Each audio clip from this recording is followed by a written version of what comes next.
नाज़रीन सिंध समाचार में अवां खे भली का आराम आहियां। ताहिरा वज़ीर सभ खां पहिरीं अवां खे ख़बर ॾींदासीं मोरो मां, जिते दादू रोड ते तेज़ रफ़्तार रिक्शा ऐं मोटरसाइकिल विच में टकर थियो, जंहिं जे नतीजे में हिकु ॼणो अली हैदर मला ज़ख़्मनि जा सोन असांजे फौत थी वियो, जॾहिं त 3 ॼणा ज़ख़्मी थी पिया। अवां खे ॿुधायूं पिया मोरो वेझो दादू रोड ते तेज़ रफ़्तार रिक्शा ऐं मोटरसाइकिल विच में टकर थियो। हादसे में हिकु ॼणो फौत थी वियो, 3 ॼणा ज़ख़्मी थी पिया, जिन खे अस्पताल मुंतक़िल कयो वियो आहे। वधीक तफ़सील मालूम कयूं था वहीद मस्तोई खां। जी वहीद मस्तोई, ज़ख़्मी जी हालत कीअं पियो ॿुधाई वञे? जी ताया ही मोरो बरसां दादू रोड ते तेज़ रफ़्तार रिक्शा ऐं मोटरसाइकिल में सभी रोड टक्कर थी पियो, जंहिंजे नतीजे में मोटरसाइकिल सवार अली अकबर मला ऐं रिक्शा सवार दीनवान भुट्टो ऐं संदसि पुटु माशिक भुट्टो शदीद ज़ख़्मी थी पिया। जिन ज़ख़्मियुनि खे अधु पुलिस मोरो अस्पताल पहुचायो, जिते अली अकबर मला इलाज दौरान ज़ख़्मनि जा ताब नसां ते जेको आहे फौत थी वियो। जिन ज़ख़्मियुनि खे तिबी इमदादी ज़ख़्मियुनि में दीनवान भुट्टो ऐं अली अकबर मला जी हालत नाज़ुक हुअण करे वधीक इलाज लाइ नवाज़ शाह जी अस्पताल मुंतक़िल कयो वियो आहे। जॾहिं त फौत थींदड़ जूं कानूनी घुर्जूं पूरी करण बैदि लाश वारसनि हवाले कयो। उन मौक़े ते ज़ख़्मी जेको अली अकबर मला आहे, उन ॿुधायो त फौत थींदड़ मुंहिंजो सोट हो, जेको पंहिंजी भेण सां दादू खां शाहपुर जा मिलण वियासीं। जितां वापसि दौरान जेको आहे सो फतू बलाल वेझो वैक्यूरनि सां भरियल लोड थियल रिक्शा में जेको आहे मोटरसाइकिल सां टकर थी पियो ऐं मुंहिंजो सोट जेको फौत थी वियो। जी महिरबानी जी वहीद मस्तोई तफ़सील ॾियण लाइ। वहीद मस्तोई तफ़सील ॿुधाए रहियो हो मोरो वेझो दादू रोड ते पेश आयल हादसे जे हवाले सां, जंहिंमें हिकु ॼणो फौत थी वियो, 3 ॼणा ज़ख़्मी थी पिया। मीरपुर ख़ास में न्यू बस टर्मिनल वटि तेज़ रफ़्तार वैन जे टक्कर में पुलिस एहलकार इश्तियाक अहमद ज़ख़्मी थी पियो, जंहिंखे नाज़ुक हालत में अस्पताल दाख़िल कयो वियो आहे। तव्हांखे ॿुधायां पिया नाज़रीन, मीरपुर ख़ास में न्यू बस टर्मिनल वटि तेज़ रफ़्तार वैन जे टक्कर में पुलिस एहलकार इश्तियाक अहमद ज़ख़्मी थी पियो, जंहिंखे नाज़ुक हालत में अस्पताल दाख़िल कयो वियो आहे। मीरपुर ख़ास मां वारिस ख़ास करी असां सां लाइन ते मौजूदु आहे। जी वारिस ख़ास करी, कहिड़ा तफ़सील आहिनि? जी तारा बिल्कुलु ॿुधाईंदो हलां त मीरपुर ख़ासि जो जेको न्यू टर्मिनल बस स्टॉप आहे, उन भरिसां जेको हैदराबाद वारो रोड आहे, जिते तेज़ रफ़्तार वैन आहे, उहो जेको पुलिस का एहलकार आहे पंहिंजो इश्तियाक, उनखे जेको टकर हयो आहे। टकर सबबि जेको पुलिस एहलकार आहे उहो सख़्तु ज़ख़्मी थी पियो आहे, जंहिंखे सिविल अस्पताल मीरपुर ख़ासि मुंतक़िल कयो वियो ऐं हिन वक़्तु हू मीरपुर ख़ासि जी सिविल अस्पताल में दाख़िल आहे। डॉक्टरनि पारां संदसि जेका तबियत आहे उहा पिण अञा ताईं जेका आहे उहा नाज़ुक ॿुधाई थी वञे। जी ताहिरा महिरबानी जी वारिस ख़ास करी तफ़सील ॾियण लाइ। नाज़रीन मूंखे ॿुधायूं, बबरलो में सैयद ऐं शेख बिरादरी विच में थियल झेड़े दौरान क़तलु थियल नौजवान ज़ीशान शेख जो क़तलु केस 5 जवाबदारनि ख़िलाफ़ दाख़िल कयो वियो आहे। वाक़े जो केस मक़तूल जे मामे मदद अली शेख जी फ़रियाद ते दाख़िल कयो वियो। ख़ैरपुर मां इरफान फुलपोटो असां सां लाइन ते मौजूदु आहे। जी इरफान फुलपोटो, कहिड़ा तफ़सील आहिनि?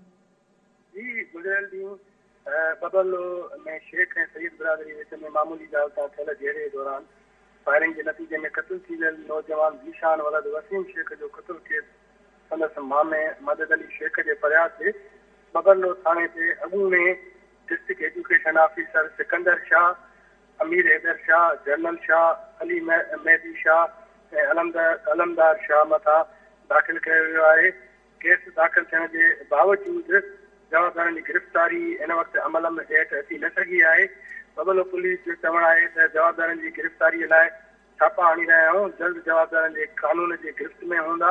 हिननि चयो त केस दाख़िल करण खां पोइ जवाबदार जेके आहिनि उहे पंहिंजा घर ख़ाली करे नामालूम हंधि मुंतक़िल थी विया आहिनि, पर असांजी कोशिशूं इहे आहिनि त जीअं जवाबदारनि खे फौरी तौर गिरफ़्तार कयो वञे।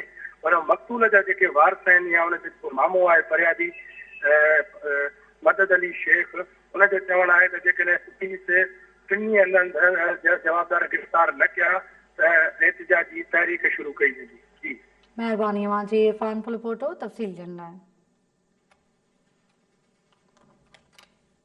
डहकी में STP जे कारकुननि ऐं अॻवाननि मक़तूल अल्ताफ़ जिस्काणी जे कातिरनि जी गिरफ़्तारी लाइ एहतिजाज कयो। तफ़सील ॾिसूं था आज़म सोरियाणी जी हिन रिपोर्ट में। जी बिल्कुलु, सिंध तरक़ी पसंद पार्टीअ जे शहीद अल्ताफ़ जिस्काणी जे क़तल ख़िलाफ़ सॼी सिंध सरापा एहतिजाज आहे। ॿाहिरकीअ में बि सिंध तरक़ी पसंद पार्टीअ जा कारकुन जेके आहिनि उहे सरापा एहतिजाज बणियल आहिनि। अचो त वधीक उन्हनि सां ॻाल्हि ॿोल था। सॼी सिंध सरापा एहतिजाज आहे। अॼु ॾरकी में बि एहतिजाज थी रहियो आहे। मरकज़ तरफ़ां शेड्यूल ॾिनो वियो आहे, पधिरो कयो वियो आहे।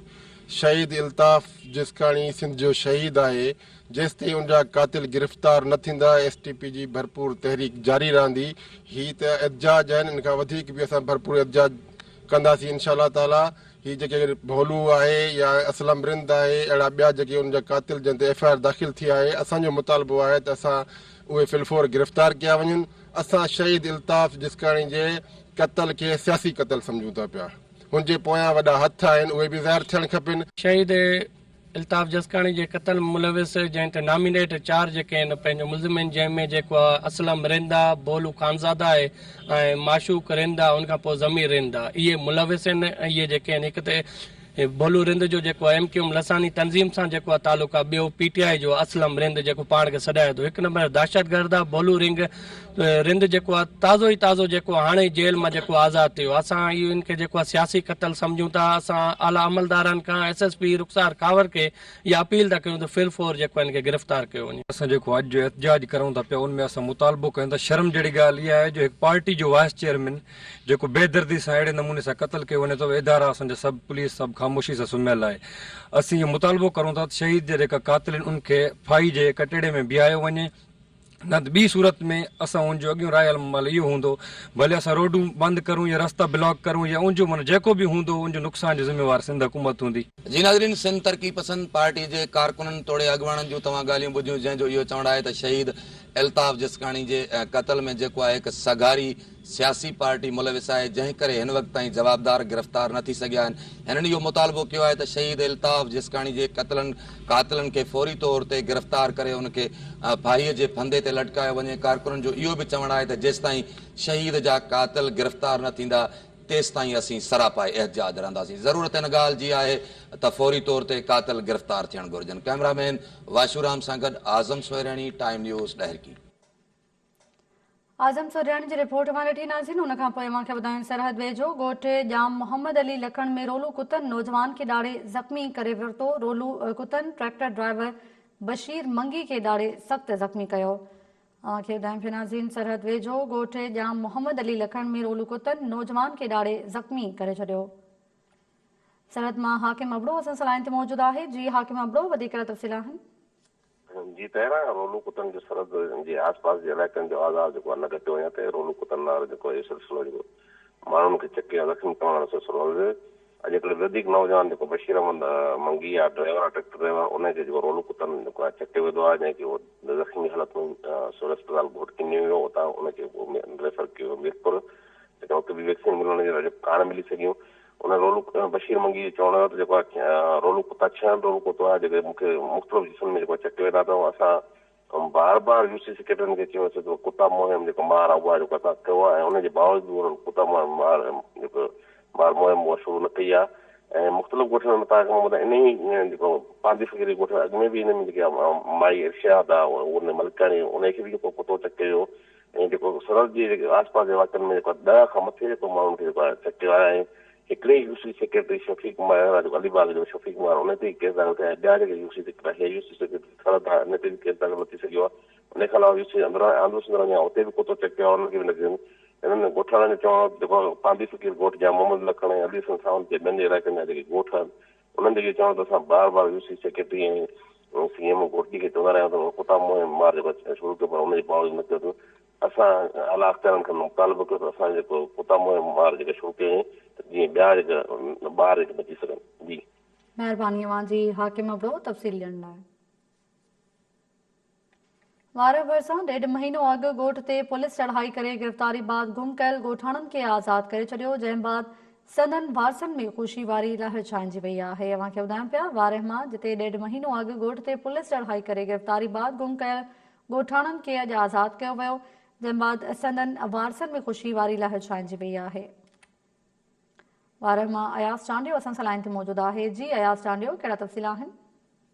जी, पहिरियों वार भरिसां ॻोठ पठान खान चांडियो मथां 1.5 महीनो अॻु कमर शिदात कोट दादू ऐं लाड़काने ज़िले जे मुख़्तलिफ़ थाणनि जी पुलिस चढ़ाई करे औरत समेत गिरफ़्तार करे गुम कयल 6 ॼणनि पठान खान चांडियो, ज़ाइदा ख़ातून, नसरुल्ला चांडियो, परियल चांडियो, वरियल चांडियो ऐं ॿियनि खे 1.5 महीनो गुज़रण बैदि जेको आहे त दादू पुलिस मेयर बाईपास ते आज़ादु करे छॾियो आहे, जंहिंखां बाद संदन वारसनि में ख़ुशी वारी लहर छाइंजी वई आहे। तव्हांखे मां ॿुधाईंदो वञां त 1.5 महीनो अॻु जेका पुलिस गिरफ़्तार करे गुम करे छॾियो ॻोठाणनि खे।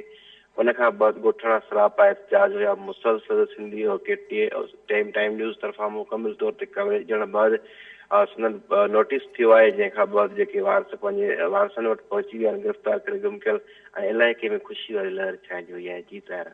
महिरबानी अवां जी अयास रांडियो तफ़सील ॾियण लाइ। पनो आकिल वासी औरतुनि सां पंजाब में मुबैना ज़्यादती जो इंकशाफ थियो आहे। मुतासिर ख़ानदान जो चवणु आहे त खेनि रोज़गार लाइ वठी वञी करे ज़्यादती जो निशानो बणायो वियो। ॾाढाई कंदड़नि खे गिरफ़्तार करे इंसाफ़ फ़राहम कयो वञे। तफ़सील ॿुधाए रहियो आहे बरकत जंडीर। पने आकिल वासी 4 खां वधीक औरतुनि खे पंजाब में यरगमाल बणाए लॼा लुट जो निशानो बणाइण वारे इंकशाफ खां पोइ हितां जी इंतज़ामिया सरगर्म बणिजी वई आहे। असीं हिन वक़्तु पने आकिल जे इलाइक़े पीर हसण में मौजूदु आहियूं, जिते असां सां गॾु उहा मुतासिर फैमिली बि मौजूदु आहे। उन फैमिली खां पुछंदासीं त हीउ असल में मसइलो छा आहे ऐं उन्हनि खे कहिड़ी रीति पने आकिल खां घुराए करे पंजाब जे इलाइक़े डेरा इस्माइल पहुचायो वियो ऐं उते हू घणो अरसो तरसिया ऐं उन्हनि सां उते कहिड़ी कहिड़ी वार्ता कई वई। असांखे हिते मच्छी लाइ वठी आहे, असांजे कारोबार लाइ वठी आहे। उते असां ज़्यादती कयूं, असां कारोबार बि कराइनि पिया, असांजे घर वेहनि पिया। असां सां वॾी ज़्यादती कयूं, असां हुनखे रोकियोसीं पिया त घर जो तव्हां तालुक न आहे तव्हां सां, पर असां न मुड़िया। असांखे अॻिते खपाइनि पिया। असां खपण जो मतिलबु असां उतां भॼी आयासीं, पंहिंजे सिर बचाए 7-8 लख जो सामान छॾे आयासीं। असांजी 7-8 औरतां हुन सां ज़्यादती कयूं। वॾी असांजी माई गुलजान, माई बीला, इहे मतिलबु असांजा 2-3 ज़ाइफ़ूं इलाही हुयूं जंहिंसां ज़्यादती कयूं। असां 7 औरतूं जिनसां असां नाजाइज़गी कई अथनि। हिते असांखे असां मोहाणा आहियूं, मच्छी मारींदा आहियूं। हितां असां वियासीं, असांजे मर्दनि खे वठणु आया माना ठेकेदार त हलो तव्हां वरी असांखे मच्छी मारे ॾियो। हितां असां वियासीं, उते पुॻासीं पंजाब, माना परोयो शहर आहे सरद जो पासो, उते असां वञी पुॻासीं। वरी असांखे दरिया जे किनारनि ते घर हणी ॾिनऊं। असां फैमिली समेत हितां वियासीं। असांजे मर्दनि खे चवनि फलाणी जाइ ते तलाउ अथव, ढंढ अथव, ओॾे वञी मच्छी मारियो। असांजा मर्द वञनि हलिया पोयूं असांजी इज़तनि सां खेड़ाइनि। असां रोऊं रड़ियूं कयूं, असांजी केरु ॿुधे ई न। परदेस दरिया जे किनारनि ते केरु हुजे थो। पोइ जॾहिं शाम जो असांजा मर्द मोटी अचनि, असां पंहिंजे मर्दनि खे चऊं असां सां हीअ हालत थी आहे, तव्हां ॻाल्हायो। पोइ असांजा मर्द ॻाल्हाइनि, असांजे मर्दनि खे विढ़नि मारनि, असांजा ख़र्च पाणी बंदि करे छॾियऊं। असांखे 6 महीना असां रहियासीं, असां सां इहा हालत हुई। पोइ असांजे मर्दनि विड़ा आख़िर उन्हनि सां। पोइ असांजे मर्दनि खे ॿेवार खपाइनि पिया, उहे ठेकेदार असांखे खपाइनि पिया। पोइ असां राति जो उतां 8-10 लखनि जो सामान सटे, असांजा 3 कटारा हुयूं, असांजे जनरेटरनि समेत, ॿेड़ियूं, सभु कुझु घावा खटा टपड़ सभु कुझु जीअं हूंदो आहे घर जो सेटअप, असां हर शइ सटे करे पंहिंजा बचड़ा वठी छड़ा तन खणी असां पिंदा गाॾियुनि में घर अचे पुॻासीं। असांखे विंडोवास वठी सॼा ठेकेदार कठा हुया। असांखे हिते चवनि था मच्छी मारियो, उते मच्छी मारी थिए। उते पहुतासीं 6 महीना असां हली। पोइ असां नजाइज़ शुरू कयूं। नजाइज़ करे पोइ असांजे ॿारनि में असां वॾी नजाइज़ कनि पिया। असां चयोसीं नजाइज़ छो था कयो, कुर्ब में वठी हलिया आयो, तव्हां साल में पंहिंजा बकाया पैसा भरिया तव्हांखे ॾींदासीं। पैसनि जे बचाव असांजे ॿार असांखे वरी वापारु करणु शुरू कनि पिया। पोइ वापार जे बचाव असां सामान टपड़ सभु सटे चयोसीं भॼूं। पोइ असां पिंड जा किरायो करे असां पंहिंजे ॻोठ पहुता। पंजाबी ज़ात जा असांखे त वठी विया, एडवांस वरितीसीं। पोइ असांखे वरी त ज़ुल्म शुरू कयूं, मच्छी चयो मारियो। मच्छीअ जी मेह में असांखे वठी विया, वाक़ई 5 लख असां वरितासीं। असां ईअं न सोचियोसीं त असांजे इज़तनि में हथ विझंदा। असां चयोसीं इज़त सां हलाईंदा। उते 2-3 महीना असांखे चस्को ॾिनो। पोइ असांखे इज़तनि में हथ विधऊं, इज़तनि में हथ विधऊं। पोइ असां मर्दनि खे दाह ॾिनीसीं त असां सां हे ज़ुल्म करनि था, तव्हांखे गढी। पोइ मर्दनि जे चयो त ठोके असांजा ख़र्च बंदि कयूं। वरी असांजा वापारी शुरू कयूं त अचो त हे विकिणूं था असां मोहाणा अबा। पोइ असां वेचण था तो त अलाए हे चंडराणी वरी अञा चंडरा ॿिया हुजनि जंहिंजे हथ अची वियूं। पोइ असां पंहिंजो बचा गढी आयासीं सिर खणी। जी अवां मुतासिर कुटुंब जूं ॻाल्हियूं ॿुधियूं। हिननि जो चवणु हुयो त कुझु महीना पहिरियां पंजाब जा वापारी पने आकिल आया। हितां जी सॼी फैमिली उते पंजाब वियल हुई, जिते कुझु महीना त उन्हनि सही तरीक़े सां कमकार कयो। जंहिंखां पोइ उन्हनि बाअसर जवाबदारनि हिननि जे घर में घिरी औरतुनि में हथ विधा ऐं नतीजे में हिननि जो इहो बि चवणु आहे त 4 खां मथे औरतुनि खे लॼा लुट जो निशानो बणायो वियो। उन्हनि जी खाद खुराक बंदि कई वई। एतिरे ताईं जो हिन मुतासिर फैमिली जे माण्हुनि खे ॿिए वापारियुनि जे हवाले कयो पियो वियो। जंहिंखां पोइ हिननि उतां राह फरार अख़्तियार कई आहे ऐं हिननि जो मुतालबो आहे त इन मामले जो आला सतह ते नोटिस वठी करे जेके पंजाब जा बाअसर जवाबदार आहिनि उन्हनि जे ख़िलाफ़ कार्रवाई कई वञे। कैमरामैन अहमद अफ़ज़ल सां गॾु बरकत जंडीर, टाइम न्यूज़, पनो। नाज़रीन, पनवाकल मां बरकत झंडीर जी रिपोर्ट मां ॾिठी। उन खां पोइ अव्हांखे ॿुधायां सदर जी भिटियो में हाई कोर्ट सख बेंच जे हुकुम ते ॿेले खाते जे अमलदारनि पारां किंगरी जे मुख़्तलिफ़ ॿेले खाते जे ज़मीननि ते गैर क़ानूनी कब्ज़ा करे पोखियल फसल ऐं घर ख़त्म करण लाइ नोटिस ऐं लाउड स्पीकर ज़रिए पढ़ा ॾिना विया। वधीक तफ़सील मालूम कयूं था जबाल लगारी खां। जी जबाल लगारी, कहिड़ा तफ़सील आहिनि? जी ताहिरा, बिल्कुल Sindh high court Sukkur bench जे हुकुम ते DFO खैरपुर रियाज़ुल्लाह लगारी ऐं समलदारनि पारां किंगरी तालुके जे मुख़्तलिफ़ ॿेला आहिनि, जंहिंमें पुठ गुमरा ॿेलो आहे, सदाबार ॿेलो आहे, फरीदाबाद ॿेले समेत जेके बि किंगरी तालुके समेत ऐं गंबर तालुके जे जेके कचहरी इलाइक़नि में जेके ॿेला आहिनि, जिन ते सरकारी ॿेलनि ते गैर क़ानूनी तौर ते जेके कब्ज़ा उनखे ख़त्म करण जे लाइ उते जेके आहिनि नोटिस ॾिना विया ऐं उन्हनि खे इलाइक़े वासियुनि खे जेको आहे लाउड स्पीकर इहो ऐलान कया विया त जेके ॿेले ते गैर क़ानूनी कब्ज़ा आहिनि उहे ख़त्म कया वञनि, त न त ॿी सूरत में जेको आहे उते जेका आहे क़ानूनी कार्रवाई करे ऐं सख़्तु कार्रवाई कई वेंदी।